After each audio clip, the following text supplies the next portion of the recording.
الجزائرية. الجانب الجزائري يقول إن الأحداث برمتها ولدت من رحم الآلة الإعلامية المصرية التي قامت باستفزاز الجزائريين عبر التشكيك في محطات تاريخية مهمة من حياة الجزائر ومسألة الهوية، وهو ما ولد حالة احتقان في الشارعين وبالأخص في الشارع الجزائري. برأيكم إلى أي حد لعبت وسائل الإعلام في تأجيج الرأي العام في البلدين؟ سيد العزيز، يعني دعنا نكون منطقيين. أنت إعلامي وتقرأ المشهد الإعلامي العربي. الجزائر عيبها أنها لا تملك فضائيات، تملك فضائيات فقيرة جدا. فمصر هي التي تملك ربما ربع الفضائيات العربية، بالإضافة إلى أن الإعلام بترودولار يتواجد فيه إعلاميون مصريون كثر. على صعيد الجرائد والمجلات، كبريات الجرائد والمجلات المؤثرة عربيا هي جرائد مصرية. إذن والجزائر فيها جريدة أو جريدتان، الخبر والشروق، على صعيد الصحافة المعربة.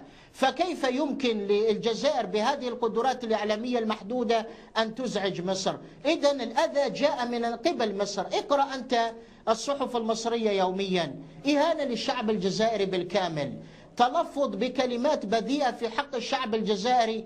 أنا يا سيد العزيز المعروف عني بالمعارضة الشديدة، لا أقبل نهائيا أن يهان الشعب الجزائري ولا القيادة السياسية في الجزائر بهذا الشكل. طيب. أنا مع بوتفليقة ضد حسني مبارك. نعم، أنا مع بوتفليقة ضد حسني مبارك. طيب سيد أبو يحيى، برأيكم هل تتجه هذه القضية نحو التصعيد أم أن في آخر المطاف صوت العقل سيكون الحكم الفصل، خاصة عقب تحرك الجامعة العربية لتطويق هذه الأزمة؟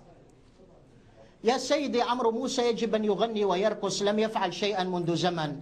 المفروض بالمصريين أن يدركوا أنهم بدون العرب لا يساووا شيئا. هم يقبلون الإسرائيليين ويستقبلونهم صباحا مساء.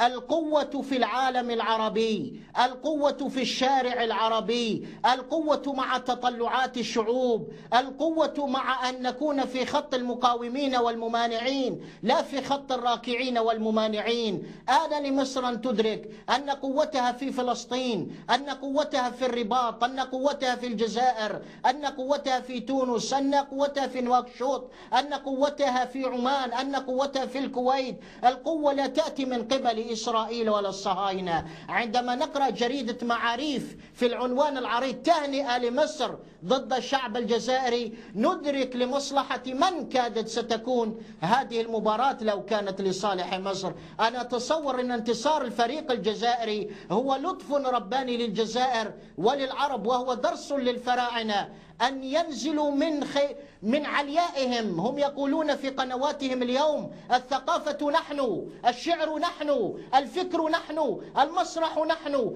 الفراعنة نحن. من بقية العرب؟ من يكونون؟ أتباع وذيول؟ لا أيها المصريون، آن أوان الجزائريين أن يصنعوا دورهم. وإذا كنا أخرجنا الفرنسيين ودفعنا مليون ونصف شهيد من أجل الجزائر، فويل لكم إذا حرقتم هذا العلم، وويل لكم إذا طاولتم على الجزائر. أستاذ أبو زكريا، نعم، يعني طبعا نحن نتفهم هذا يعني رد الفعل، لكن كيف ترى مستقبل العلاقات بين الجزائر ومصر؟ وألا ترى معي يعني في نهاية المطاف أن مباراة كرة قدم مدتها فقط 90 دقيقة يعني أفسدت ما سنحتاج إلى سنوات لإصلاحه، ثم كيف السبيل إلى ذلك؟ يا سيدتي، بعد توقيع أنور السادات على كامب ديفيد قاطع العرب مصر 10 سنوات، وازددنا رخاء وازددنا تقدما بدون مصر. فمصر للأسف لو كانت ناصرية، لو كانت في خط العرب، إن أي إشكال معها سيؤدي إلى إرباك الواقع العربي. لكن مصر هي التي اختارت الخط الأمريكي والصهيوني. فعندما نقاطعها وتقاطعنا، لو سمحت أستاذ أبو زكريا، لا أنا لا أقاطعك، لكن فقط نريد أن نصلح يعني ما أفسد. هل تتصورون صيغة لإصلاح ما أفسد وما سببت فيه هذه المقابلة؟ نعم، نصلح. إن الرئيس مبارك عقد قبل أمس اجتماع للمجلس الأمن القومي. هذا المجلس لم يجتمع منذ 1973، حرب 73 أكتوبر. فاجتمع المجلس الأمن القومي من أجل مباراة من أجل أرجل الجزائريين. ماذا لو استخدم الجزائريون عقولهم أو بقية العرب عقولهم؟ المشكلة أن مصر التي كانت تتصور أنها زعيمة العالم العربي، أنها أم الدنيا متناسية أن أمريكا أبوها، وأن مصر التي كانت تتصور أنها كل شيء، أنها قائدة العرب، حطم خيشومها في الخرطوم بخرطوم الجزائريين، دكدكت في كبريائها، قيل لها هنالك عرب آخرون مقبلون على إدارة مباراة أخرى من نوع آخر. وأنا لا أقول أن المشروع الجزائري متمحور حول كرة القدم، لكن الانتصار النهضوي يجب أن يكون في كل المجالات.